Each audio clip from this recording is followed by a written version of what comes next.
And someone would not like it when it's done. Amen. But even as I had prepared one message in my other tablet, as I had pressed the button to save it, all of what I had was deleted. Murphy Law. Murphy Law.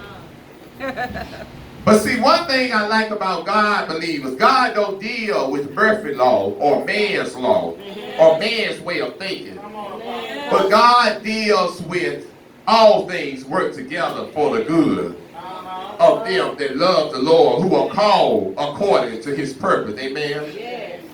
For Murphy Law will make you feel after you've gone to church and paid your tithes and your light still get cut off that you did something wrong, that you should have gave the church your tithes. Amen. But we know that God said, I will supply all your needs. Yes, God's law, according to his riches in glory. For we have come to such a circumstance in this text in chapter 4 of Nehemiah, where Nehemiah had faced severe and violent opposition to his work of rebuilding the walls and gates of Jerusalem. For we have seen that this rebuilding and reconstruction pictures for us the steps to recovery from areas of damage or ruin in our own lives. But as we have been following Nehemiah in this series these few weeks, in this great project, we first saw his heartfelt concern and anguish over the damaged walls and ruined gates of the city of his country. For it echoes the concern and the anguish that many of us may feel about areas that have been damaged in our own lives because of sinful habits, wrong attitudes, or feelings of bitterness or resentment. But then we have seen, even in the midst of all what Nehemiah went through to build this wall, a quick response to the opportunity to rebuild when it was given to him. Amen? Yes. But we must know, believers, regardless of every damage that we face or every situation that we face, we can rebuild. Yes, sir. We can reorder. Yes. And we can recover it all. Amen? Amen. For he was given the opportunity to rebuild when the opportunity looked so hard and so bad in his life. When things look so bad in his life. Amen? But this should reflect our need to respond to opportunities that may be given to us to recover and to rebuild. But in this text, we will observe Nehemiah's honest facing of the magnitude of his task when he got to Jerusalem. For he made a careful survey of the walls and the gates to see how much he had to repair. But we must know that even when God called us to rebuild, or when God called us to start a business, or when God called us to marry that one, we must count up the cost of what it's going to take for the relationship, for the business, for the degree. Amen? For the Bible tells us that no man builds a house except he count up the cost. Amen. Right. For there's many we're building in our lives. We're doing things. We are doing that. We're attending this meeting. We're attending this seminar. But how are you thinking of the cost of what decision that you're making? For when we read in this text, we find how Nehemiah's first meeting was with the enemy, who later opposed him, and finally observed his care in organizing and sharing the labor of this great project. Amen? Amen. But you must know that even when you're working for the Lord, the enemy, he's somewhere watching. Yes. Yeah, he's somewhere plotting. Amen. Yes. Oh, don't think everybody's happy because you got a job. Don't think everybody's happy because you and your family are back together. Amen. Don't think everybody's happy because you got a praise team and a minister music in your church. Amen. But we must know that the enemy is somewhere plotting. He's somewhere waiting. For the Bible says he comes to steal, kill, and to destroy. But Jesus said that I come that you may have life and have it more abundantly. For in chapter 4, Murphy Laws come into operation. the opposition takes off his gloves, and the real battle begins in this text. For we, like Nehemiah, have had enemies who opposes us with craftiness and power. For some of the lyrics of the great hymn, A Mighty Fortress, written by Martin Luther,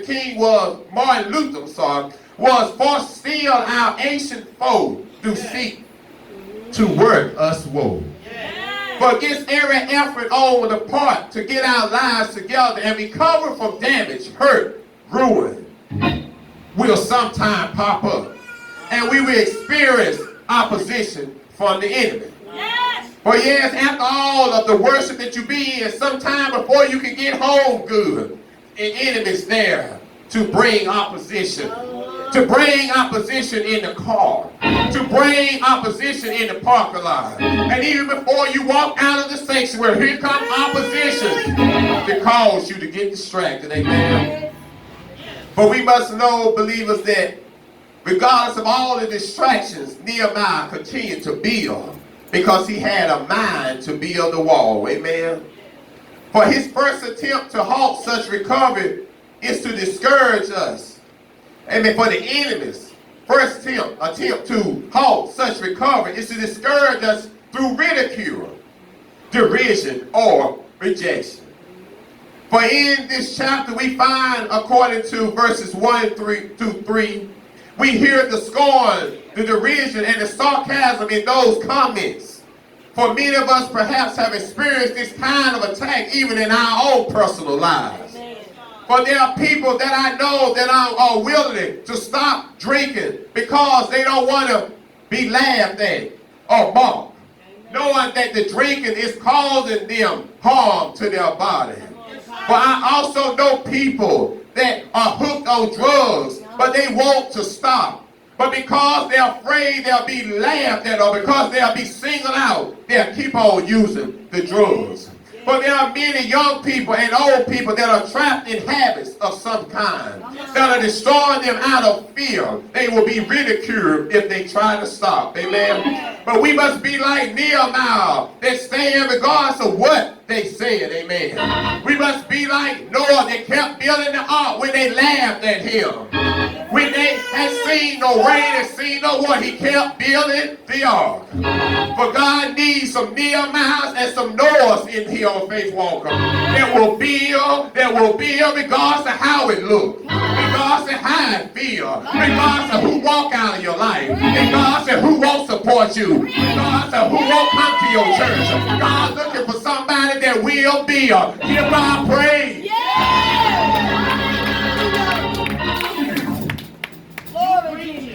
Incidentally, when you remember who these enemies of Israel are, you may get a strong sense of deja vu. For Sanballat is the governor of Samaria, and that is the area of Palestine, which we would call the West Bank of today. But Tobiah in this text is the representative of the country of Ammon, which today is known as Jordan.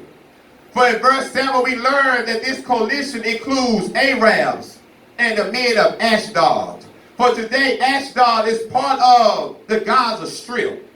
For it's most interesting that history has repeated itself even in our day. But we must know that what we are experiencing now is nothing new, for the Bible tells us that there's nothing new under the sun. Amen. For if you turn on your TV today or watch the news, you will see these enemies from these same geographic areas still arrayed against the force of Israel. For I'm not just talking, I'm not just saying this, but if you look, you will see how history repeats itself. Amen. Amen. For most of us have had some experience with the first weapon of ridicule and mockery which the enemy employs here. Perhaps you have had someone to say, when you are trying to stop something that was wrong, who do you think you are? Yes. Or how you think you're going to do this? Yes. Or do you think that you're better than us? Or perhaps someone says, you have made a good start, but you won't hold out. You won't last. Amen. But Nehemiah seems to be that kind of man who persisted against the mockery and the scorn of his enemies. Amen. For notice particularly what his response was to this attack. As you might expect from the man, is one of prayer, according to verse 4 through 5. For Nehemiah said in verse 4 through 5, hear us, O our God, for we are despised. Turn their insults back on their heads. Amen. Give them over as a plunder in a land of captivity. Do not cover up their guilt or blot out their sins from your sight, for they have thrown insults in the face of the builders. Or as the Margins say, they have provoked you to anger before the builders. For Nehemiah regards this attack as an assault against God himself. Amen. See, you must know, believers, that when our enemies fight against us, they're not fighting against you, but they're fighting against God. Amen. When they don't want to receive you, they're not fighting against you, they're fighting against God. Amen. Give God a praise. Notice in this verse that he does not argue back, nor does he retaliate as many of us does. But he does not blister these men with angry rebuttal. He simply responds by praying. For it reminds me of Peter's words about Jesus when they hurled their insults at him. He did not retaliate. He suffered. He made no threats, according to 1 Peter chapter 2, verse 23. Amen. But when we look at this verse, it will help us in handling our attacks in our life. Amen. For many of you all may say that this is a strange prayer. For Nehemiah is asking that these people be destroyed. And some may say, what happened to love? What happened to forgiveness? Yes, sir. But we, however, got to understand something very important about this prayer. It is true that Jesus taught us to bless those who persecute us, to pray for our enemies and those who despitefully use us, and to do good to them. So how do we square, many of you may ask, Nehemiah's prayer with what our Lord taught? But the answer, of course, is to remember who that is that I'm talking about in this text. But this is not Nehemiah, the ordinary citizen. This individual had been injured by someone's personal attack. This governor of Judah praying about maintaining order. But even though he went through this attack, he still prayed about maintaining order and peace in his land and for the work that God himself has sent him to do. But this is a different kind of prayer because it's a prayer of authority seeking to handle the problem of evil. For many of us has felt deeply hurt of people who have took innocent lives of children that were on the playground, or people that was in nursing homes that couldn't do any better. We have seen how people have took innocent lives of people like that. Amen. And in situations like that, we don't feel that they deserve to be forgiven, or they don't deserve mercy. But we must know, as Nehemiah, the first task of mercy of government is not mercy, but it's justice. For mercy is appropriate when each individual matters, but justice must prevail in the government. But there will be an outcry if we will hear mercy when someone took someone's life that was innocent in the government. But when we come to God, it calls us to look at grace and forgiveness. Because government doesn't deal with grace and mercy. But as a believer, we deal with grace and mercy. But government deals with justice. And when you do the crime, y'all know the song saying, you must pay the time. For according to verse 6, it reads, so we rebuilt the wall till all of it reached half its height. For the people worked with their own heart. For ridicule and sarcasm did not destroy their confidence. So you got to be confident regardless of what people say. They didn't allow the ridicule of what they were saying and the sarcasm to destroy their confidence. For they unhesitatingly went ahead with the work. But the enemies of God are not through. They grow even angrier in this text and resolve upon the use of force. But when Sanballat, Tobiah, the Arabs, the Ammonites, and the men of Ashdod heard that the repairs of Jerusalem had gone ahead and that the gaps were being closed, they were even the more angry. For they all plotted together to come and fight against Jerusalem and stir up trouble against it. For the enemy mobilizes its forces, escalate the attack, and begins to plan direct violence. For when you begin, believers, to move with God, to change your way of thinking, to change your way of dressing, to change your lifestyle, you better get ready to know that the enemy is coming. Yes. To meet you first with derision and to keep you from being persistent. For someone will get upset with you, trying to attack your character, or perhaps attack you in a physical way. But we see how in verse 9, how Nehemiah reacts. He still relied on prayer. For prayer is very essential to the life of believers. Not how long you pray, how loud you pray, or when you pray, but prayer is essential to the life of believers. For he prays more than they pray. But however, he still posts a guard as well. For even though we're praying, we must be prepared for our enemy. We must still be equipped for our enemy.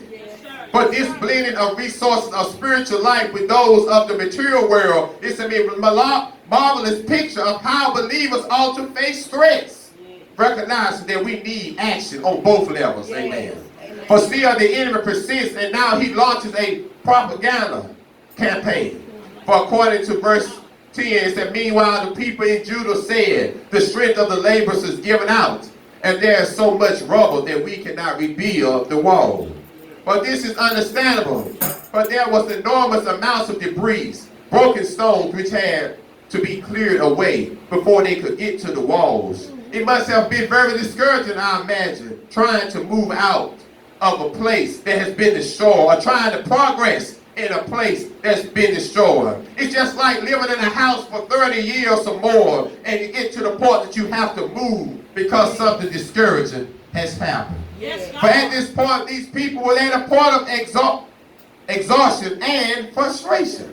For when we rebuild and for when we reorder, it causes us sometimes to get frustrated. It can cause us sometimes to get exhausted.